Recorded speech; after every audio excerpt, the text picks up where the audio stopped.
भले दुखों में कितनी दरारें आए दिलों में।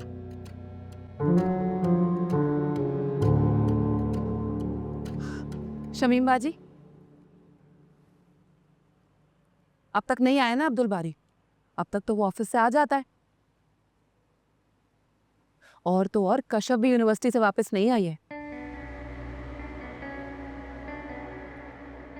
मैं आपसे कह रही हूँ कुछ तो गड़बड़ है।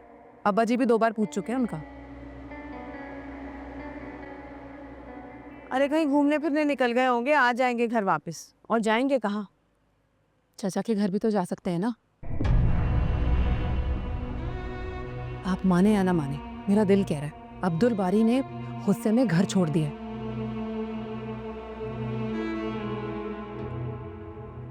वरना इतना लेट तो वो कभी भी नहीं होता। कम से कम एक कॉल तो कर ही देता है। आज तो वो भी नहीं की।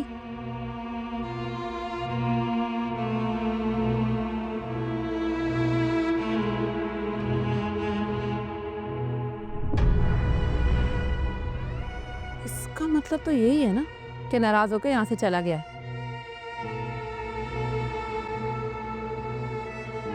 अल्लाह बाजी, चाची की तो लॉटरी निकल आई। वो तो पहले ही नहीं चाहती थी कि उनकी बेटी की शादी इस घर में हो, और अब तो उनके मजे हो गए। बेटी के साथ साथ पला पलाया बेटा भी मिल गया।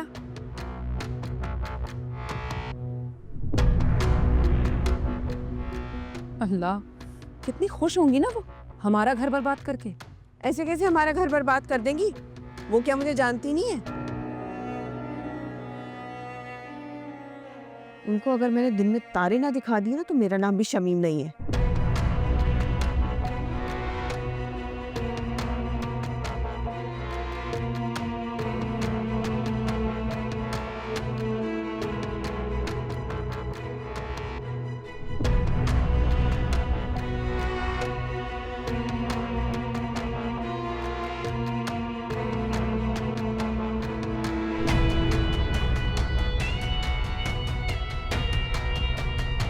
अस्सलामुअलैकुम चाचा।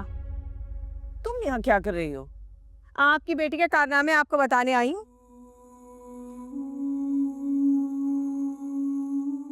शमीम बाजी प्लीज, ये वक्त नहीं है इन बातों का। अरे हटो, अब तुम मुझे बताओगी कि कौन सा वक्त मुनासिब है और कौन सा नहीं। तमीज से बात करो शमीम।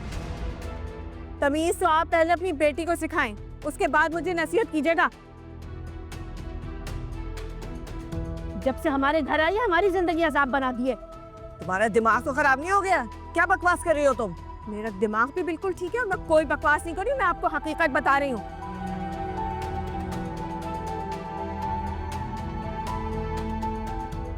अरे आपकी बेटी को तो तमीज छू कर नहीं गुजरी है, इसे तो कोई छोटे बड़े का लिहाज नहीं है।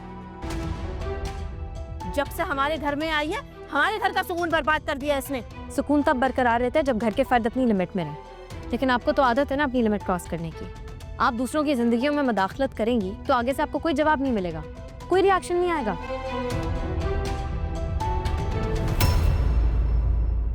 देख रहे हैं आप चाचा किस तरह कैंची की तरह जबान चलती है इसकी। ये तरबियत की है आपने, ये सिखाया है आपने इसे कि किस तरह ससुराल जाकर लोगों के घर में झगड़े करवाए। अरे इसने तो बेटे को बाप के आगे खड़ा कर दिया। मुझे तुम्हारी किसी बात पे यकीन नहीं है। मेरी बेटी कोई ऐसी हरकत नहीं कर सकती। आपको मेरी बात पर यकीन नहीं है ना? ठीक है, ये ले आप अब्बा जी से बात कर लें। ये ले करें अब्बा जी से बात, मैं नंबर मिला देती हूँ। अब्बा जी से बात करें, वो आपको खुद बताएंगे कि इसने क्या किया है, किस तरह इसने अब्दुल बारी को हमारे खिलाफ भड़काया है। मैंने किसी को किसी के खिलाफ नहीं भड़काया। उसकी अपनी अकल भी काम करती है, उसे पता है सही और गलत क्या है। अब्दुल बारी के पास यही अकल शादी से पहले भी मौजूद थी, मगर उस वक्त अब्दुल बारी की मजाल नहीं थी कि वो अपनी बड़ी बहनों और बाप के आगे एक आवाज भी निकाल सके। तुमने उसे ऐसा बहकाया, आज ये वक्त आ गया कि अब्दुल बारी हमारी आंखों में आंखें डालकर हमें जवाब देता है। ये सब उसे किसने सिखाया है? तुमने। शमीम बाजी आप मेरी कश्यप, तुम चुप करो। और शमीम, तुम्हारे लिए बेहतर होगा कि तुम इसी वक्त मेरी नजरों के सामने से चले जाओ।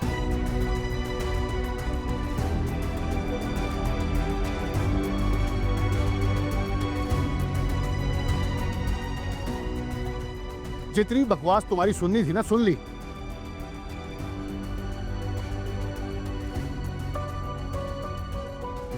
इससे आगे अगर एक लफ्ज भी मेरी बेटी के बारे में बोला तो मैं बर्दाश्त नहीं करूंगा।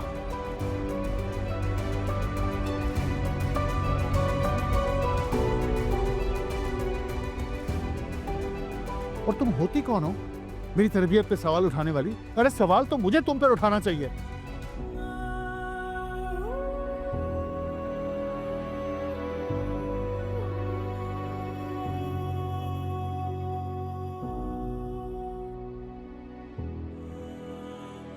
तुम्हारी वजह से सायरा की जिंदगी बर्बाद हुई, रजा ने दूसरी शादी कर ली, और तुम आज मेरे सामने खड़ी होकर कशफ की शिकायत कर रही हो? अरे शर्म से धूप के मर जाना चाहिए तुम्हें।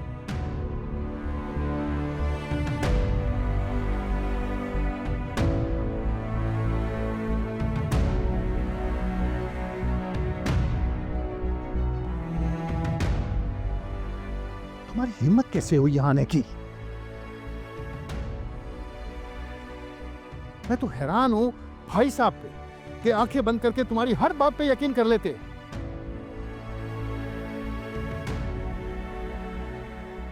उस दिन को पछता रहा हूं कि जब तुम्हारी बातों में आके मैंने सायरा का रिश्ता किया था।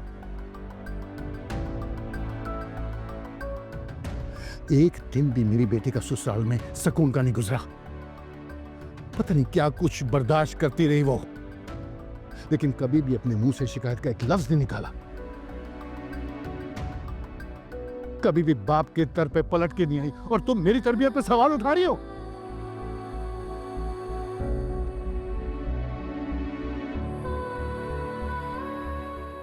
सायरा के साथ जो कुछ हुआ उसकी जिम्मेदार सिर्फ तुम हो, तुम।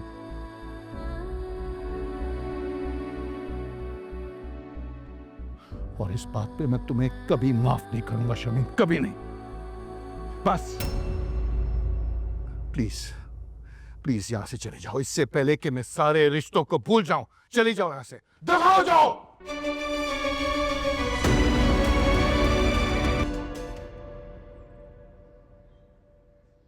दिस टू मच अब्दुल बारी। आपको अंदाजा भी नहीं उन्होंने यहाँ आके कितना तमाशा लगाया है।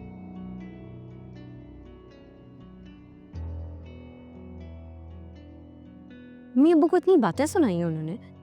हमारे घर के मामलात में अम्मी अब्बू का क्या लेना देना है? उन्हें क्यों फजूल में इन्वॉल्व कर रही हैं?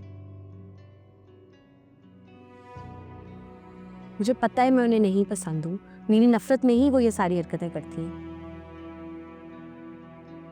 लेकिन इसमें मेरे माँ बाप को क्यों इन्वॉल्व करिए? मुझ तक रहे ना।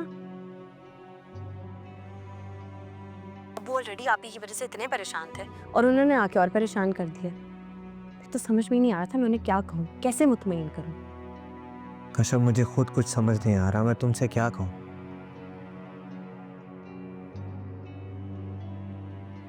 शमीम बाजी को पता नहीं क्या हो गया है, और वैसे भी उनसे बात करने का कोई फायदा नहीं। मुझे अब्बा जी से बात करनी पड़ेगी। रहने दें प्लीज, उन्हें बताने की कोई जरूरत नहीं है। उन्होंने कौन सा हमारी बात मान लेनी है, वो भी तो सिर्फ शमीम बाजी की ही सुनते हैं। उल्टा वो यही समझेंगे कि मैंने आपको भड़काया है। ऑलरेडी मुझ पे इल्जाम लग चुका है कि मैंने बाप बेटे को एक दूसरे से दूर कर दिया।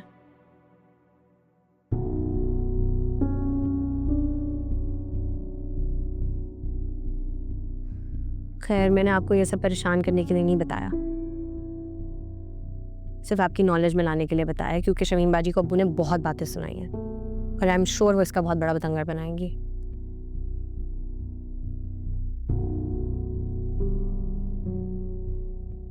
एनीवेज अम्मी अब्बू आप ही की तरफ जा रहे हैं, आप आ रहे हैं? तुम लोग वहाँ पहुँचो, मैं यहाँ से डायरेक्ट आता हूँ। ओके सही, खुदा हाफिज। खुदा हाफिज।